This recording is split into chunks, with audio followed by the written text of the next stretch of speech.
Hello အားလုံးပဲမင်္ဂလာပါ MITDC ရန်ကုန်ကွန်ပျူတာသင်တန်းကျောင်းကနေကြိုဆိုလိုက်ပါတယ်ဒီမှာခုနေ့ရှင်းပြမယ့်သင်ခန်းစာကတော့ Adobe Photoshop CC 2021ထဲမှာ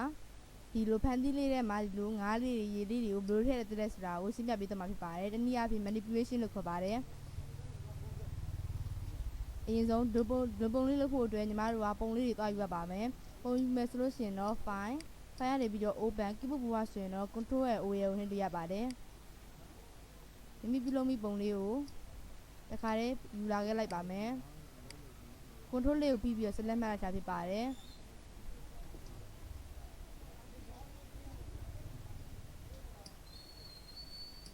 ဒီလိုပုံလေးတွေကို control ရပြီးပြီးတော့ select မှတ်လိုက်ပါမယ်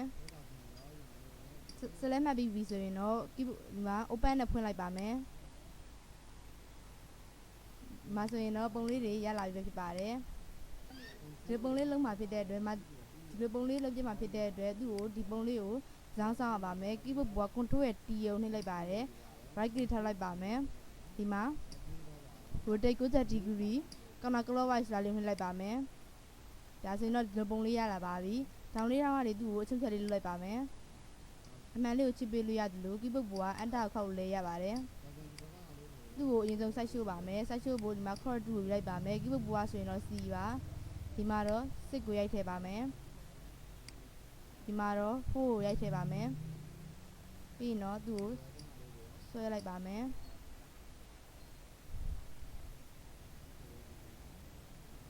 အမှန်လေးကိုချစ်ပေးလို့ရတယ်လို့ keyboard ဘွား enter ခောက်လို့ရပါတယ်ဒါဆိုရင်တော့သူကဒီလို14ပုံ sorry ဒီလေယာဉ်နှစ်ခုကို keyboard ဘွား control ရဲ့ E နဲ့လေယာဉ်ပေါင်းလိုက်ပါမယ်ဒီလိုပုံလေးရလာပြီဆိုရင်တော့ဒီမှာ lasso 2ဆိုလို့ lasso 2လေးကိုယူလိုက်ပါမယ် keyboard ဘွားဆိုရင်တော့ N လေးကိုနှိပ်လို့ရပါတယ်သူ့ကိုဒီအလဲကောင်ဖန်ဘတ်တီးလေးကိုပတ်ပြီးတော့ select ပေးလိုက်ပါမယ်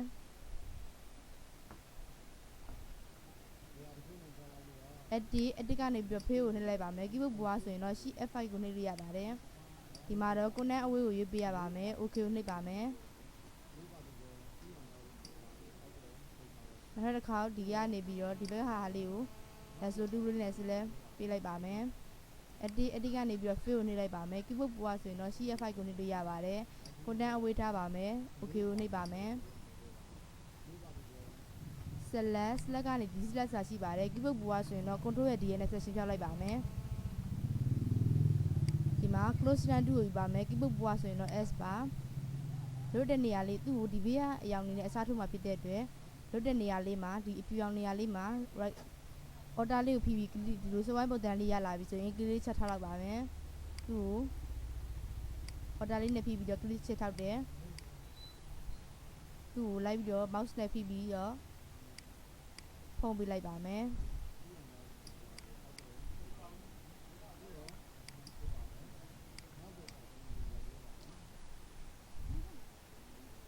ဒီလိုပုံလေးရသွားပြီဆိုရင်တော့ညီမတို့ကအရင်ဆုံး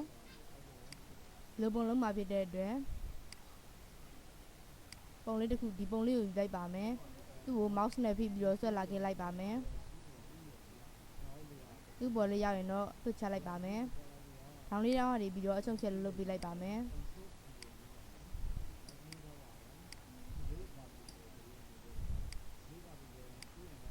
အမှန်လေးကိုချစ်ပေးလိုက်ပါမယ်သူ့ကိုဒီတိုင်းအောက်ကဒီဒီနဲ့မမြင်ရဘူးဆိုရင်တော့သူ့ကို opacity လျှော့ပြီးတော့ကြည့်ပေးလိုက်ပါမယ်မိမိလိုတဲ့နေရာလေးကို down arrow left arrow လေးနဲ့နေရာချလိုက်ပါမယ်ဒီလိုပုံစံလေးရပြီဆိုရင်တော့သူ့ကို opacity တရားပြန်ပြီးထားလိုက်ပါမယ် create chip map ကိုနှိပ်လိုက်ပါမယ်ဒီမှာတော့ close down 2ကိုယူလိုက်ပါမယ် keyboard ဘွားဆိုရင်တော့ S ပါအောက်ကအရောင်နဲ့မှားပြီးတော့လုံးမှာဆိုရင်တော့ opacity ကိုနည်းနည်းလောက်ချော့ပေးပြီးတော့လုပ်ပါမယ်သူ့ရဲ့ pointer size ကြီးသေးကိုတော့ sorry ဒီမှာဆိုရင်ညီမတို့က black 2ကိုယူပေးရပါမယ် keyboard ဘွားဆိုရင်တော့ B ပါဒီမှာဒီ color ပါတော့အနှစ်ရောင်ရွေးပေးလိုက်ပါမယ် opacity ကိုတရားထားပါမယ် flow ကိုလည်းတရားထားပါမယ်ဒီ color ပေါက်လေးမှာတော့ foreground color မှာတော့အနှစ်ရောင်လေးကိုရွေးပေးရပါမယ် သူ့ရဲ့ဒီပေါ်လာစာအကြည့်သေးကိုတော့ keyboard ဘွား၄နောက်ကွင်းပိတ်လေးနဲ့၄နောက်ကွင်းပိတ်ကွင်းစာလေးနဲ့ကြည့်လို့အကြည့်သေးလုပ်လို့ရပါတယ်သူ့ကိုမလိုတဲ့နေရာလေးတွေကိုလိုက်ပြီးတော့ဖြတ်ထုတ်လိုက်ပါမယ်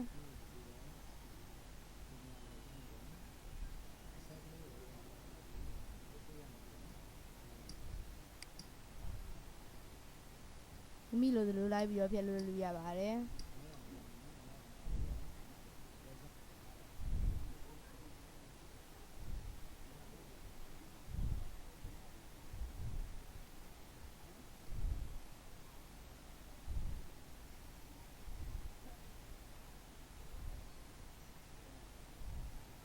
ဒီမှာပါလူနေရာလေးမှာဆိုသူကပြက်နေပါတယ်ပြက်နေတဲ့အသားတွေကလည်းပြက်သွားတယ်ဆိုရင်တော့ဒီမှာဒီ foreground color မှာအဖြူအောင်လေးထားပါမယ်ဒီ green လေးကိုနှိပ်လို့ရပါတယ်လိုက်ပြီးတော့စာနဲ့လုပ်လိုက်ပါမယ်အနေအောင်လေးပြန်ပြယူပါမယ်ပူတဲ့နေရာလေးတွေလိုက်ဖြစ်ပါမယ်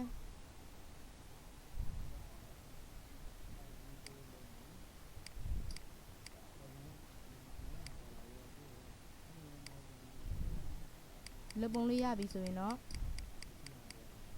လပုံလေးရပြီဆိုရင်တော့ဒီဘက်ကပုံစံမျိုးလုံးမှာဖြစ်တဲ့အတွက်အရင်ဆုံး9ထည့်ပါမယ်ဒီပုံကတော့မလိုတော့ဘူးဖြစ်တဲ့အတွက်ပိတ်လိုက်ပါမယ်9ပုံလေးကိုမှုထူးလေးယူလိုက်ပါမယ်9ပုံလေးကို mouse နဲ့ဖိပြီးတော့ဆွဲသွားလိုက်ပါမယ်သူ့ပေါ်ရောက်ရင်တော့လှုပ်ချလိုက်လို့ရပါပြီထောင်လေးတောင်းရပြီးတော့အချုံချက်လုပ်ပေးလိုက်ပါမယ်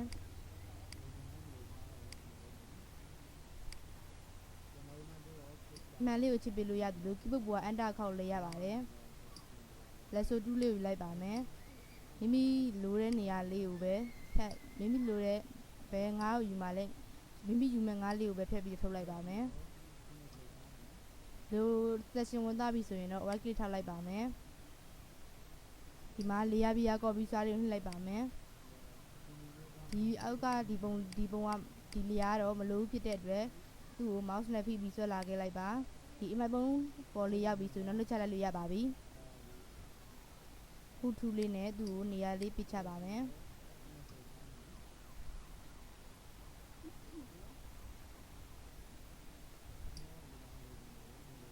ဒါကတော့မိမိလိုထားလို့ရပါတယ်အမှန်လေးကိုချစ်ပေးလို့ရတယ်လို့ keyboard ပေါ်ကအန်တာခောက်လဲရပါတယ်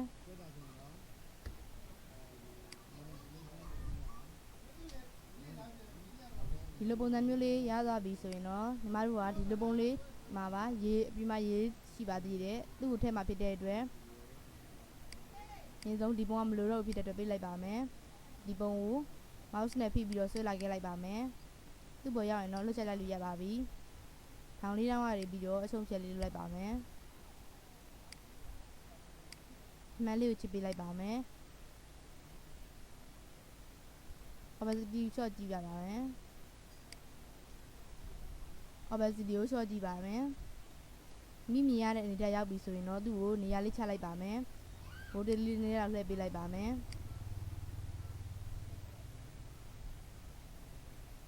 မှန်လေးကိုချစ်ပေးလိုက်ပါမယ်ဒီ9လေယာလေးကိုတော့အပေါ်လေးကိုနည်းနည်းလေးတင်ပေးလိုက်ပါမယ်မှန်လေးကိုချစ်ပေးလိုက်ပါမယ်ဒါဒီအပြင်ရေလေယာလေးကိုတော့မိမိလိုထားလိုက်လို့ရပါတယ်ဒီပုံလေးရပြီဆိုရင်တော့ညီမတို့ကဒီလေယာကိုပဲဒီလေယာပေါက်ထည့်ရဒီ normal တဲ့နေရာမှာ over လေးကိုရွေးပေးလိုက်ပါမယ် okay ကိုနှိပ်လိုက်ပါတယ်ဘောလေးကိုနည်းနည်းလေးတင်လိုက်ပါမယ်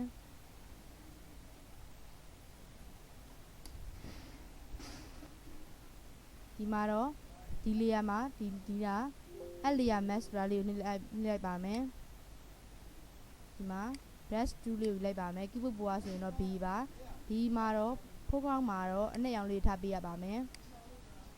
သူ့ကိုဘေးကမလိုတဲ့အသားလေးတွေကိုလိုက်ပြီးဖြတ်လိုက်ပါမယ်ရုပ်ထပ်ဖြစ်ခြင်းသေးတယ်ဆိုရင်တော့ foreground layer လေးမှာအဖြူရောင်လေးထားပြီးတော့ထပ်ဖြည့်လို့ရပါတယ်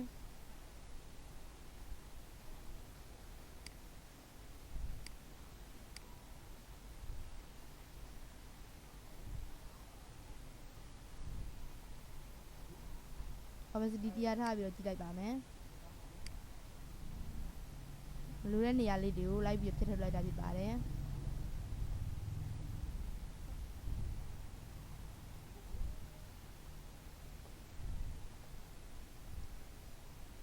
ဒီလိုပုံမျိုးလေးရပြီဆိုရင်တော့ဒီဘက်ကပုံစံမျိုးလေးနဲ့ဝါပြီးတော့ရှင်းကြည့်ပါမယ်ဒီမူထုလေးယူလိုက်ပါမယ် keyboard ပွားဆိုရင်တော့ဘူးပါသူ့အောက်ကိုနည်းနည်းလောက်ထပ်ချလိုက်ပါမယ် sorry အပေါ်လေးကိုနည်းနည်းထပ်တင်ပါမယ်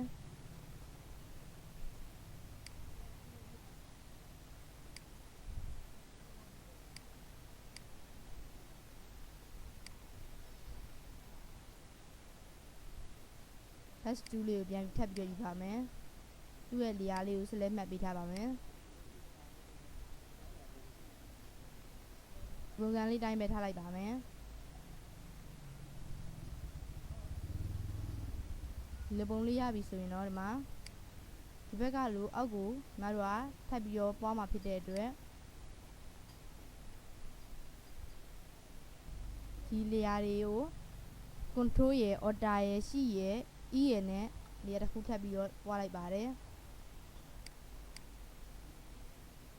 မူထူလေးနဲ့သူ့ကိုအောက်ကိုချလိုက်ပါမယ် mouse နဲ့ဖိပြီးတော့ဆွဲချလိုက်ပါမယ် dash 2လေးနဲ့အရင်ဆုံးသူ့ကို opacity short ကြည့်ပြီးတော့ကြည့်ပါမယ်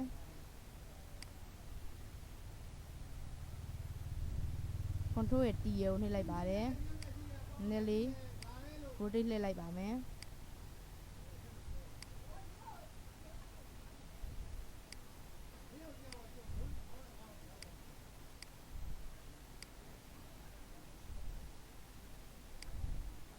ဒီလိုပုံစံမျိုးလေးရတဲ့အထိလှည့်ပေးလိုက်ပါမယ်အမှန်လေးကိုချိပေးလိုက်ပါမယ်ဒီမှာ dash 2လေးကိုယူလိုက်ပါမယ်ဒီက L layer mask ဆိုတာလေးကိုနှိပ်လိုက်ပါမယ်ဒီမှာတော့အနှစ်ရောင်လေးကိုရွေးပေးပါမယ်ဒီမှာသူ့ကိုလိုက်ပြီးတော့မလိုတဲ့နေရာလေးတွေလိုက်ပြီးတော့ဖြတ်လိုက်ပါမယ်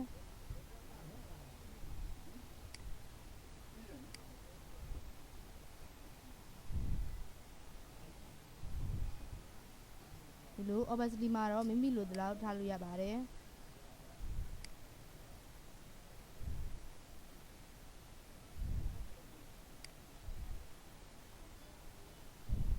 ဒီလိုပုံစံမျိုးလေးရပြီဆိုရင်တော့ဒီဘက်ကပုံစံလေးနဲ့ညီတူမတူသွားကြည့်လိုက်ပါမယ်ဒါဆိုရင်တော့တူသွားပါပြီဒါကတော့